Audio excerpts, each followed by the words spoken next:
ॐ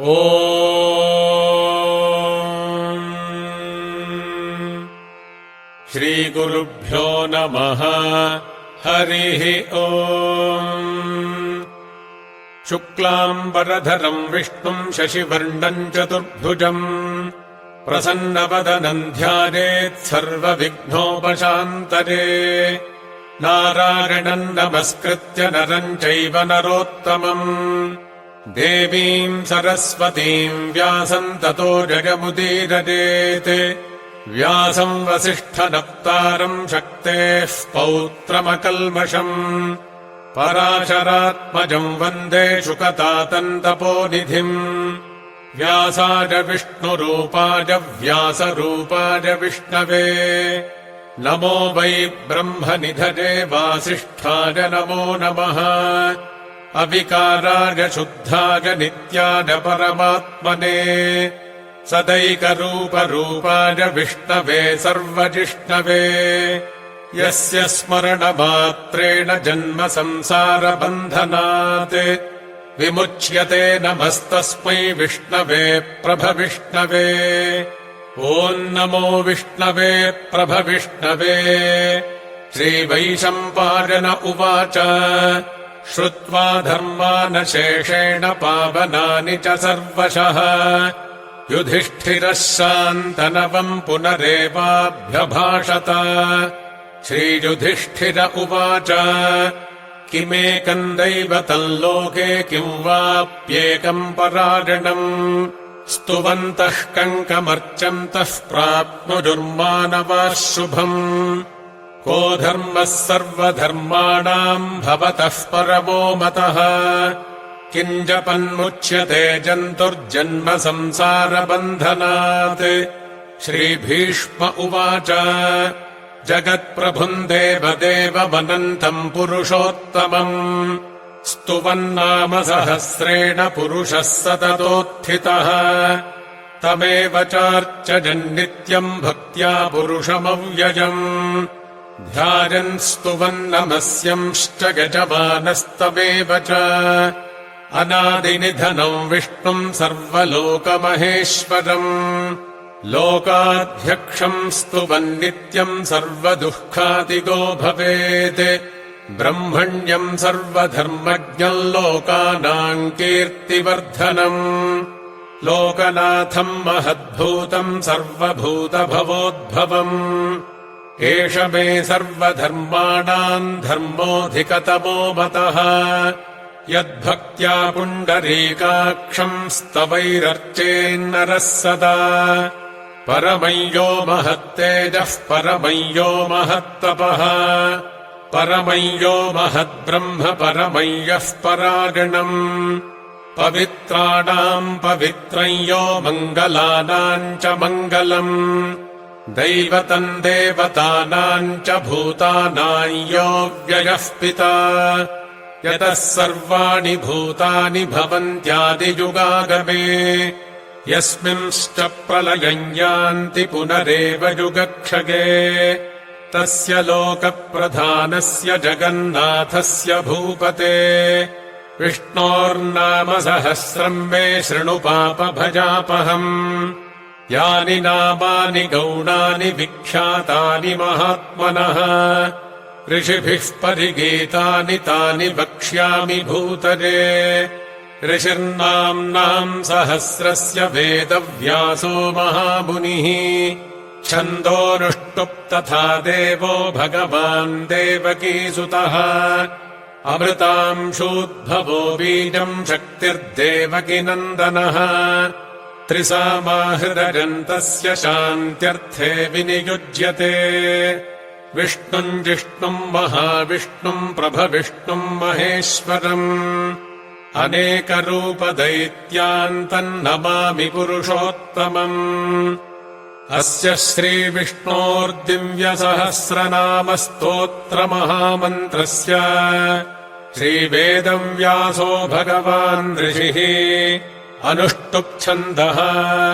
श्रीमहाविष्णुः परमात्मा श्रीमन्नारायणो देवता अमृतांशूद्भवो भानुरिति बीजम् देवकीनन्दनस्रष्टेति शक्तिः उद्भवः क्षोभणो देव इति परमो मन्त्रः शङ्खभृन्नन्दकी चक्रीति कीलकम् शार्ङ्गधन्वा गदाधर इत्यस्त्रम् रथाङ्गपाणिरक्षोभ्य इति नेत्रम् त्रिसामासामगः सामेति कवचम् आनन्दम् परब्रह्मेति योनिः ऋतुः सुदर्शनः काल इति दिग्बन्धः श्रीविश्वरूप इति ध्यानम् श्रीमहाविष्णुप्रीत्यर्थे श्रीसहस्रनामपारायणे विनियोगः ध्यानम् क्षीरोदन्वत्प्रदेशे शुचिमणिविलसत्सैकते मौक्तिकानाम् मालाक्लृप्तासनस्थस्फटिकमणिनिभैर्मौक्तिकैर्मण्डिताङ्गः शुभ्रैरभ्रैरतभ्रैरुपरि विरचितैर्मुक्तपीयूषवर्षैः आनन्दीनः पुनीयादरिनलिनगदा शङ्खपाणिर्मुकुन्दः भूः पादौ यस्य नाभिर्विगतसुरनिलश्चन्द्रसूर्यौ च नेत्रे कर्णावाशाः शिरोद्यौर्मुखमपि दहनो यस्य वासोजमब्धिः अन्तस्थं यस्य विश्वम् सुरनरखगो भोगि गन्धर्वदैत्यैः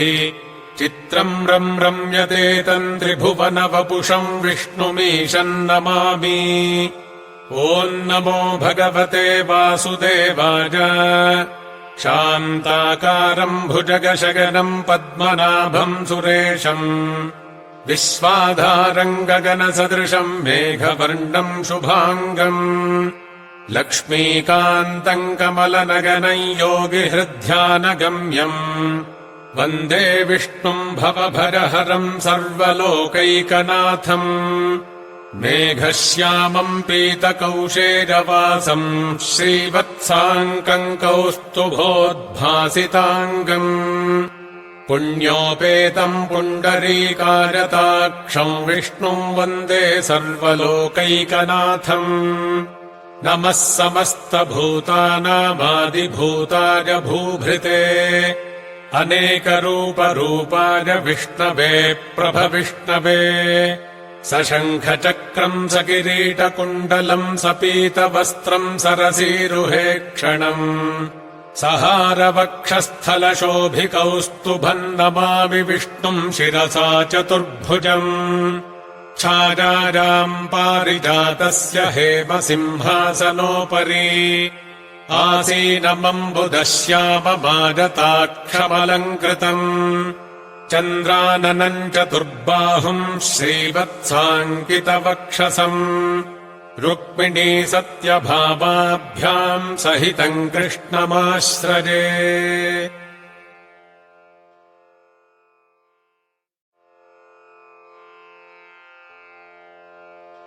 ॐ विश्वम् विष्णुर्वषट्कारो भूतभव्यभवत्प्रभुः भूतकृद्भूतभृद्भावो भूतात्मा भूतभावनः भूतात्मा परमात्मा च मुक्तानाम् परमागतिः अव्ययः पुरुषः साक्षी क्षेत्रज्ञोऽक्षर एव च योगो योगविदान्नेता प्रधानपुरुषेश्वरः नारसिंहवपुः श्रीमान् केशवः पुरुषोत्तमः सर्वः शर्वः शिवस्थाणुर्भूतादिर्निधिरव्ययः सम्भवो भावनो भर्ता प्रभवः प्रभुरीश्वरः स्वयम्भूः शम्भुरादित्यः पुष्कराक्षो महास्वनः अनादिनिधनो धाता विधाता धातुरुत्तमः अप्रमेयो हृषीकेशः पद्मनाभोमरप्रभुः विश्वकर्मा मनुस्त्वष्टा स्थविष्ठस्थविरो ध्रुवः अग्राह्यः शाश्वतः कृष्णो लोहिताक्षः प्रदर्दनः प्रभूतस्त्रिकगुब्धाम पवित्रम् मङ्गलम् परम् ईशानः प्राणदः प्राणो ज्येष्ठः श्रेष्ठः प्रजापतिः हिरण्यगर्भो भूगर्भो माधवो मधुसूदनः ईश्वरो विक्रमी धन्वी मेधावी विक्रमः क्रमः अनुत्तमो दुराधर्षः कृतज्ञः कृतिरात्मवान् सुरेशः शरणम् शर्म विश्वरेताः प्रजाभवः अहः संवत्सरो व्यालः प्रत्ययः सर्वदर्शनः अजः सर्वेश्वरः सिद्धः सिद्धिः सर्वादिरच्युतः वृषाकपिरमेजात्मा सर्वयोगविनिःसृतः वसुर्वसुमनाः सत्यः समात्मा संमितः समः अमोघः पुण्डरीकाक्षो वृषकर्मा वृषाकृतिः रुद्रो बहुशिरा बभ्रुर्विश्वयोनिः शुचिस्रवाः अमृतः शाश्वतस्थाणुर्वरारोहो महातपाः सर्वगः सर्वविद्भानुर्विश्वक्सेनो जनार्दनः वेदो वेदविदव्यङ्गो वेदाङ्गो वेदवित्कविः लोकाध्यक्षः सुराध्यक्षो धर्माध्यक्षः कृताकृतः चतुरात्मा चतुर्व्यूहश्चतुर्दंष्ट्रश्चतुर्भुजः भ्राजिष्णुर्भोजनम् भोक्ता सहिष्णुर्जगदादिजः अनघो विजयो जेता विश्वयोनिः पुनर्वसुः उपेन्द्रो वामनः प्रांशुरमोघः शुचिरूर्जितः अतीन्द्रः सङ्ग्रहः सर्गो धृतात्मा नियमो यमः वेद्यो वैद्यः सदा योगी वीरः माधवो मधुः अतीन्द्रियो महामायो महोत्साहो महाबलः महाबुद्धिर्महावीर्यो महाशक्तिर्महाद्युतिः अनिर्देश्य वपुः श्रीमानमेजात्मा महाद्रिधृक् महेश्वासो महीभर्ता श्रीनिवासः सताङ्गतिः अनिरुद्धः सुरानन्दो गोविन्दो गोविदाम्बतिः मरीचिर्दमनो हंसः सुपर्णो भुजगोत्तमः हिरण्यनाभः सुतपाः पद्मनाभः प्रजापतिः अमृत्युः सर्वदृक्सिंहः सन्धाता सन्धिमान् स्थिरः अजो दुर्मर्शनः शास्ता विश्रुतात्मा सुरारिः गुरुर्गुरुतमो धाम सत्यः सत्यपराक्रमः निमिषो निमिषस्रग्वी वाचस्पतिरुदारधीः अग्रणीर्ग्रामणीः श्रीमान् न्यायो नेता समीरणः सहस्रमूर्धा विश्वात्मा सहस्राक्षः सहस्रपात् आवर्तनो निवृत्तात्मा संवृतः सम्प्रवर्तनः अहः संवर्तको बह्निरनिलो धरणीधरः सुप्रसादः प्रसन्नात्मा विश्वधृग्विश्वभुग्विभुः सत्कर्ता सत्कृतः साधुर्जह्नुर्नारायणो नरः असङ्ख्येयो प्रमेयात्मा विशिष्टः शिष्टकृच्छुचिः सिद्धार्थः सिद्धसङ्कल्पः सिद्धिदः सिद्धिसाधनः वृषाही वृषभो विष्णुर्वृषपर्वा वृषोदरः वर्धनो वर्धमानश्च विविक्तः श्रुतिसागरः सुभुजो दुर्धरो वाग्मी महेन्द्रो वसुदो वसुः नैकरूपो बृहद्रूपः शिपिविष्टः प्रकाशनः ओजस्तेजोद्युतिधरः प्रकाशात्मा प्रतापनः ऋद्धस्पष्टाक्षरो मन्त्रश्चन्द्रांशुर्भास्करद्युतिः अमृतांशूद्भवो भानुः शशबिन्दुः सुरेश्वरः औषधम् जगतः सेतुः सत्यधर्मपराक्रमः भूतभव्यभवन्नाथः पवनः पावनो नलः कामः कामकृत्कान्तः कामः कामप्रदः प्रभुः युगादिकृद्युगावर्तो नैकमायो महाशनः अदृश्यो व्यक्तरूपश्च सहस्रजिदनन्तजित् इष्टो विशिष्टः शिष्टेष्टः शिखण्डी नहुषो वृषः क्रोधः क्रोधकृत्कर्ता विश्वबाहुर्महीधरः अच्युतः प्रथितः प्राणः प्राणदो वासवानुजः अपान्निधिरधिष्ठानमप्रमत्तः प्रतिष्ठितः स्कन्दः स्कन्दधरो धुर्यो वरदो वायुवाहनः वासुदेवो बृहद्भानुरादिदेवः पुरन्दरः अशोकस्तारणस्तारः शूरः शौरिर्जनेश्वरः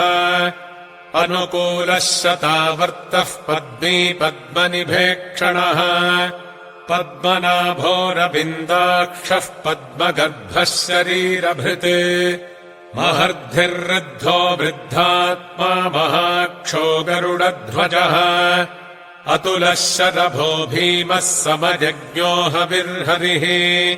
सर्वलक्षणलक्षण्यो लक्ष्मीवान् समितिञ्जजः विक्षरो रोहितो मार्गो हेतुर्दामोदरः सहः महीधरो महाभागो वेगवानमिताशनः उद्भवः क्षोभणो देवः श्रीगर्भः परमेश्वरः करणम् कारणम् कर्ता विकर्ता गहनो गुहः व्यवसायो व्यवस्थानः संस्थानस्थानदोध्रुवः परर्धिः परमस्पष्टस्तुष्टः पुष्टः शुभेक्षणः रामो विरजो मार्गो नेयो नयोनयः वीरः शक्तिमताम् श्रेष्ठो धर्मो धर्मविदुत्तमः वैकुण्ठः पुरुषः प्राणः प्राणदः प्रणवः पृथुः हिरण्यगर्भः शत्रुघ्नो व्याप्तो वायुरधोक्षजः ऋतुः सुदर्शनः कालः परमेष्ठी परिग्रहः उग्रः संवत्सरो दक्षो विश्रामो विश्वदक्षिणः विस्तारस्थावरस्थाणुः प्रमाणम् बीजमव्ययम् अर्थोऽनर्थो महाकोशो महाभोगो महाधनः अनिर्विण्णस्थविष्ठो भूर्धर्मयोपो महामखः नक्षत्रनेमिर्नक्षत्री क्षमः क्षामः समीहनः यज्ञ इज्यो महेज्यश्च क्रतुः सत्रम् सताम् गतिः सर्वदर्शी विमुक्तात्मा सर्वज्ञो ज्ञानमुत्तमम् सुव्रतः सुमुखः सूक्ष्मः सुघोषः सुखदः सुहृदे मनोहरोजितक्रोधो वीरबाहुर्विदारणः स्वापनः स्ववशो व्यापी नैकात्मा नैककर्मकृत् वत्सरो वत्सलो वत्सीरत्नगर्भो धनेश्वरः धर्मगुब्धर्मकृद्धर्मी सदसत्क्षरमक्षरम् अविज्ञाता सहस्रांशुर्विधाता कृतलक्षणः गभस्तिनेभिः सत्त्वस्थः सिंहो भूतमहेश्वरः आदिदेवो महादेवो देवेशो देवभृद्गुरुः उत्तरो गोपतिर्गोप्ता ज्ञानगम्यः पुरातनः शरीरभूतभृद्भोक्ता कपीन्द्रो भूरि दक्षिणः सोमपो मृतपः सोमः पुरुजित्पुरुसत्तमः विनयो जयः सत्यसन्धो दाचार्हः सात्वताम् पतिः जीवो विनगिता साक्षी मुकुन्दो मितविक्रमः अम्भो निधिरनन्तात्मा महोदधिशयोऽन्तकः अजो महार्हः स्वाभाव्योजिता मित्रः प्रमोदनः आनन्दो नन्दनो नन्दः सत्यधर्मात्रिविक्रमः महर्षिः कपिलाचार्यः कृतज्ञो मेदिनीपतिः त्रिपदस्त्रिदशाध्यक्षो महाशृङ्गः कृतान्तकृते महावराहो गोविन्दः सुषेणः कनकाङ्गदी गुह्यो गभीरो गहनो गुप्तश्चक्रगदाधरः वेधास्वाङ्गोजितः कृष्णो दृढः सङ्कर्षणोच्युतः वरुणो वारुणो वृक्षः पुष्कराक्षो महामनाः भगवान् भगः नन्दी वनमाली हलायुधः आदित्यो ज्योतिरादित्यः सहिष्णुर्गतिसत्तमः सुधन्वाखण्डपरशुर्दारुणो द्रविणप्रदः दिवस्पृक्सर्वदृग्व्यासो वाचस्पतिरजो निजः त्रिसामासामगः सामनिर्वाणम् भेषजम् सन्न्यासकृच्छमः शान्तो निष्ठा शान्तिः परागणम् शुभाङ्गः शान्तिदः स्रष्टा कुमुदः कुवलेशजः गोहितो गोपतिर्गोप्ता वृषभाक्षो वृषप्रियः अनिवर्ती निवृत्तात्मा सङ्क्षेप्ता क्षेमकृच्छिवः श्रीवत्सवक्षा श्रीवासः श्रीपतिः श्रीमताम् वरः श्रीदः श्रीशः श्रीनिवासः श्रीनिधिः श्रीविभावनः श्रीधरः श्रीकरः श्रेयः श्रीमान् लोकत्रयाश्रयः स्वक्षस्वङ्गः शतानन्दो नन्दिर्ज्योतिर्गणेश्वरः विजितात्मा विधेयात्मा सत्कीर्तिश्छिन्नसंशयः उदीर्णः सर्वतश्चक्षुरनीशः शाश्वतस्थिरः भूषयो भूषणो भूतिर्विशोकः शोकनाशनः अर्चिष्मानर्चितः कुम्भो विशुद्धात्मा विशोधनः अनिरुद्धो प्रतिरथः प्रद्युम्नोमितविक्रमः कालनेमिनिः वीरः शौरिः शूरजनेश्वरः त्रिलोकात्मा त्रिलोकेशः केशवः केशिहा हरिः कामदेवः कामपालः कामी कान्तः कृतागमः अनिर्देश्य वपुर्विष्णुर्वीरोऽनन्तो धनञ्जयः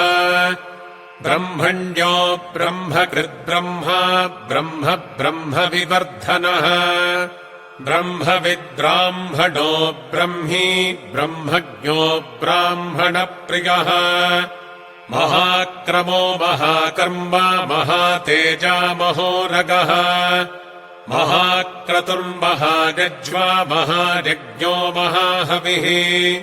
स्तव्यस्तव प्रियस्तोत्रम् स्तुतिस्तोतारणप्रियः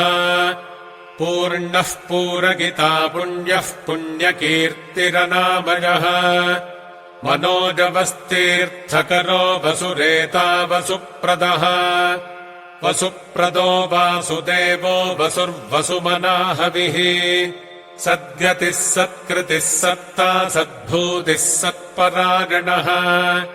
शूरसेनो गदुश्रेष्ठः सन्निवासः सुजामुनः भूतावासो वासुदेवः सर्वासुनिलयो नलः दर्पः दर्पदो दृप्तो दुर्धरोऽथा पराजितः विश्वमूर्तिर्महामूर्तिर्दीप्तमूर्तिरमूर्तिमान् अनेकमूर्तिरव्यक्तः शतमूर्तिः शताननः एकोनैकः स वः कः कियत्तत्पदमनुत्तमम् लोकबन्धुर्लोकनाथो माधवो भक्तवत्सलः सुवर्णवर्णो हेमाङ्गो वराङ्गश्चन्दनाङ्गदी वीरः विषभः शून्यो घृताशीरचलश्चलः अमानीमानदो मान्यो लोकस्वामी त्रिलोकधृत् सुमेधा मेधजो धन्यः सत्यमेधाधराधरः तेजो वृषोद्युतिधरः सर्वशस्त्रभृताम्बरः प्रग्रहो निग्रहो व्यग्रो नैकशृङ्गो गदाग्रजः चतुर्मूर्तिश्चतुर्बाहुश्चतुर्व्यूहश्चतुर्गतिः चतुरात्मा चतुर्भावश्चतुर्वेदविदेकपात् समावर्तो निवृत्तात्मा दुर्जयो दुरतिक्रमः दुर्लभो दुर्गमो दुर्गो दुरावासो दुरारिह शुभाङ्गो लोकसारङ्गः सुतन्तुस्तन्तुवर्धनः इन्द्रकर्मा महाकर्मा कृतकर्मा कृतागमः उद्भवः सुन्दरः सुन्दो रत्ननाभः सुलोचनः अर्को वाजसदः शृङ्गी जगन्तः सर्वविज्जयी सुवर्णबिन्दुरक्षोभ्यः सर्वभागीश्वरेश्वरः महाह्रदो महागर्तो महाभूतो महानिधिः कुमुदः कुन्दरः कुन्दः पर्जन्यः पावनो निलः अमृताशोऽमृतवपुः सर्वज्ञः सर्वतोमुखः सुलभः सुव्रतः सिद्धः शत्रुजिच्छत्रुतापनः न्यग्रोधोदुम्बरोऽश्वत्थश्चाणूरान्ध्रनिषूदनः सहस्रार्चिः सप्तजिह्वः सप्तैधाः सप्तवाहनः अमूर्तिरनघोचिन्त्यो भयकृद्भयनाशनः अणुर्बृहत्कृशस्थूलो गुणभृन्निर्गुणो महान्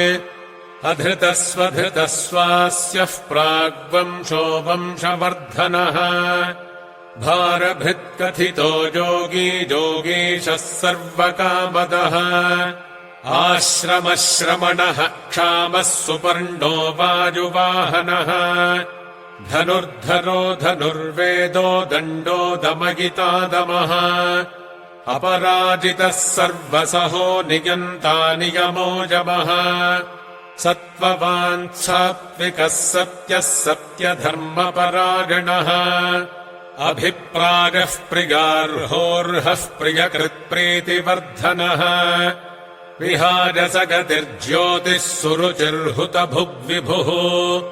रविर्विरोचनः सूर्यः सविता रविलोचनः अनन्तो हुतभुग्भोक्ता सुखदो नैकजोऽग्रजः अनिर्विण्णः सदामर्षि लोकाधिष्ठानमद्भुतः सनाच्छनातनतमः कपिलः कपिरव्ययः स्वस्तिदः स्वस्ति कृत्स्वस्ति स्वस्ति भुक्स्वस्ति दक्षिणः अरौद्रः कुण्डली चक्रे विक्रम्योर्जितशासनः शब्दातिगः शब्दसः शिशिरः शर्वरीकरः अक्रूरः पेशलो दक्षो दक्षिणः क्षमिणाम्बरः विद्वत्तमो वीतभजः पुण्यश्रवणकीर्तनः उत्तारणो दुष्कृतिः पुण्यो दुःस्वप्ननाशनः वीरः रक्षणः सन्तो जीवनः पर्यवस्थितः अनन्तरूपोऽनन्तः श्रीर्जितमन्युर्भयापहः चतुरश्रो गभीरात्मा विदिशो व्यादिशो दिशः अनादिर्भूर्भुवो लक्ष्मीः सुवीरो रुचिराङ्गदः जननो जनजन्मादिर्भीमो भीमपराक्रमः आधारनिलजो धाता पुष्पहासः प्रजागरः ऊर्ध्वगः सत्पथाचारः प्राणदः प्रणवः पणः प्रमाणम् प्राणनिलयः प्राणभृत्प्राणजीवनः तत्त्वम् तत्त्वविदेकात्मा जन्म मृत्युजरादिगः भूर्भुवः स्वस्तरुस्तारः सविता प्रपितामहः यज्ञो यज्ञपतिर्यज्वा यज्ञाङ्गो यज्ञवाहनः यज्ञभृद्यज्ञकृद्यज्ञी यज्ञभुग्यज्ञसाधनः यज्ञान्तकृद्यज्ञगुह्यमन्नमन्नाद एव च आत्मयोनिः स्वयम् जातो वैखानः सामगाजनः देवकीनन्दनः स्रष्टा क्षितीशः पापनाशनः शङ्खभृन्नन्दकी चक्री शार्ङ्गधन्वा गदाधरः रथाङ्गपाणिरक्षोभ्यः सर्वप्रहरणायुधः सर्वप्रहरणायुध ॐ नम इति वनमाली गदेशार्ङ्गी शङ्खी चक्री च नन्दकी श्रीमान्नारायणो विष्णुर्वासुदेवोऽभिरक्षतु वनमाली गदेशार्ङ्गी शङ्खी चक्री च नन्दकी श्रीमान्नारायणो विष्णुर्वासुदेवोऽभिरक्षतु वनमाली गदेशार्ङ्गी शङ्खी चक्री च नन्दकी श्रीमान्नारायणो विष्णुर्वासुदेवोऽभिरक्षतु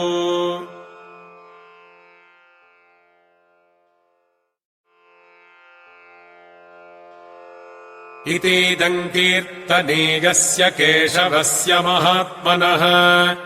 नाम्नाम् सहस्रम् दिव्यानामशेषेण प्रकीर्तितम् य इदम् शृणुयान्नित्यम् यश्चापि परिकीर्तयेत् नाशुभम् प्राप्नुयात् किञ्चित् सोमुत्रेह च मानवः वेदान्तगो ब्राह्मणः स्यात् क्षत्रियो विजयी भवेत् वैश्योधनसमृद्धः स्यात् शूद्रः सुखमवाप्नुयात् धर्मार्थी प्राप्नुयात् धर्ममर्थार्थी चार्थमाप्नुयात् कामानवाप्नुयात् कामी प्रजार्थी चाप्नुयात् प्रजाम् भक्तिमान् यः सदोत्थाय शुचिस्तद्गतमानसः सहस्रम् वासुदेवस्य नाम्नामेतत् प्रकीर्तयेत् यशः प्राप्नोति विपुलम् याति प्राधान्यमेव च अचलाम् श्रियमाप्नोति श्रेयः प्राप्नोत्यनुत्तमम् न भयम् क्वचिदाप्नोति वीर्यम् तेजश्च विन्दति भवत्यरोगोद्युतिमान् बलरूपगुणान्वितः रोगार्तो मुच्यते रोगात् बद्धो मुच्येत बन्धनात् भयान्मुच्येत भीतस्तु मुच्येतापन्न आपदः दुर्गाण्यतितरत्याशु पुरुषः पुरुषोत्तमम् स्तुवन्नाम सहस्रेण नित्यम् भक्तिसमन्वितः वासुदेवाश्रयो मर्त्यो वासुदेवपरायणः सर्वपापविशुद्धात्मा जाति ब्रह्म सनातनम् न वासुदेवभक्तानामशुभम् विद्यते क्वचित् जन्म मृत्युजरा व्याधिभयम् नैवोपजायते इमम् स्तवमधीयानः श्रद्धा भक्तिसमन्वितः युज्येतात्मसुखक्षान्तिः श्रीधृतिस्मृतिकीर्तिभिः न क्रोधो न च मात्सर्यम् न लोभो नाशुभामतिः भवन्ति कृतपुण्यानाम् भक्तानाम् पुरुषोत्तमे द्यौः स चन्द्रार्कनक्षत्राखन्दिशो भूर्महोदधिः वासुदेवस्य वीर्येण विधृतानि महात्मनः ससुरासुरगन्धर्वम् स यक्षोरगराक्षसम् जगद्वशे वर्ततेदम् कृष्णस्य सचराचरम् इन्द्रियाणि मनो बुद्धिः सत्त्वम् तेजो बलम् धृतिः वासुदेवात्मकान्याहुः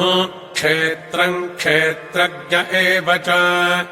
सर्वागमानामाचारः प्रथमम् परिकल्पते आचारप्रभवो धर्मो धर्मस्य प्रभुरच्युतः ऋषयः पितरो देवा महाभूतानि धातवः जङ्गमाजङ्गमम् चेदम् जगन्नारायणोद्भवम् योगो ज्ञानम् तथा साङ्ख्यम् विद्याः शिल्पादिकर्म च वेदाः शास्त्राणि विज्ञानमेतत् सर्वम् जनार्दनात् एको विष्णुर्महद्भूतम् पृथग्भूतान्यनेकशः त्रीन् लोकान् व्याप्य भूतात्मा भुङ्क्ते विश्वभुगव्ययः इमम् स्तवम् भगवतो विष्णोर्व्यासेन कीर्तितम् पठेद्य इच्छेत् पुरुषः श्रेयः प्राप्तुम् सुखानि च विश्वेश्वरमजम् देवम् जगतः प्रभवाप्ययम् भजन्ति ये पुष्कराक्षम् न ते यान्ति पराभवम् न ते यान्ति पराभवमोन्नम इति अर्जुन उवाच पद्मपत्रविशालाक्ष पद्मनाभसुरोत्तम भक्तानामनुरक्तानाम् त्राता भव जनार्दन श्रीभगवानुवाच यो मान्नाम सहस्रेण स्तोतुमिच्छति पाण्डव सोऽहमेकेन श्लोकेन स्तुत एव न संशयः स्तुत एव न संशय ओन्नम इति व्यास उवाच वासनाद्वासुदेवस्य वासितम् ते जगत्त्रयम् सर्वभूतनिवासोऽसि वासुदेव नमोऽस्तु ते श्रीवासुदेव नमोऽस्तु त ओन्नम इति पार्वत्युवाच केनोपागेन लघुना विष्णोर्नाम सहस्रकम् पठ्यते पण्डितैर्नित्यम् श्रोतुमिच्छाम्यहम् प्रभो ईश्वर उवाच श्रीराम राम रामेति रमे रामे मनोरमे सहस्रनाम तत्तुल्यम् राम नाम वरानने श्रीराम राम रामेति रमे रामे मनोरमे सहस्रनाम तत्तुल्यम् राम नाम वरानने श्रीराम राम रामेति रमे रामे मनोरमे सहस्रनाम तत्तुल्यम् राम नाम वरानने श्रीराम नाम वरानन ओन्नम इति ब्रह्मोवाच नमोऽस्त्वनन्ताय सहस्रमूर्तये सहस्रपादाक्षिशिरोरुबाहवे सहस्रनाम्ने पुरुषाय शाश्वते सहस्रकोटियुगधारिणे नमः सहस्रकोटियुगधारिणे नम ओन्नम इति सञ्जय उवाच यत्र योगेश्वरः कृष्णो यत्र पार्थो धनुर्धरः तत्र श्रीर्विजयो भूतिर्ध्रुवा नीतिर्मतिर्मम श्रीभगवानुवाच अनन्याश्चिन्तयन्तो माम् ये जनाः पर्युपासते तेषाम् नित्याभियुक्तानाम् योगक्षेमम् वहाम्यहम् परित्राणाय साधूनाम् विनाशाय च दुष्कृताम् धर्मसंस्थापनार्थाय सम्भवामि युगे युगे आर्ता विषण्णाः शिथिलाश्च भीता घोरेषु च व्याधिषु वर्तमानाः सङ्कीर्त्य नारायणशब्दमात्रम् विमुक्तदुःखाः सुखिनो भवन्तु कायेन वाचा मनसेन्द्रियैर्वा बुद्ध्यात्मना वा प्रकृतेः स्वभावात् करोमि यद्यत् सकलम् परस्मै नारायणायेति समर्पयामि ॐ शान्तिः शान्तिः शान्तिः विसर्गबिन्दुमात्राणि पदपादाक्षराणि च न्यूनातिरिक्तम् यत्किञ्चित् क्षमस्व पुरुषोत्तम हरिः ओम्।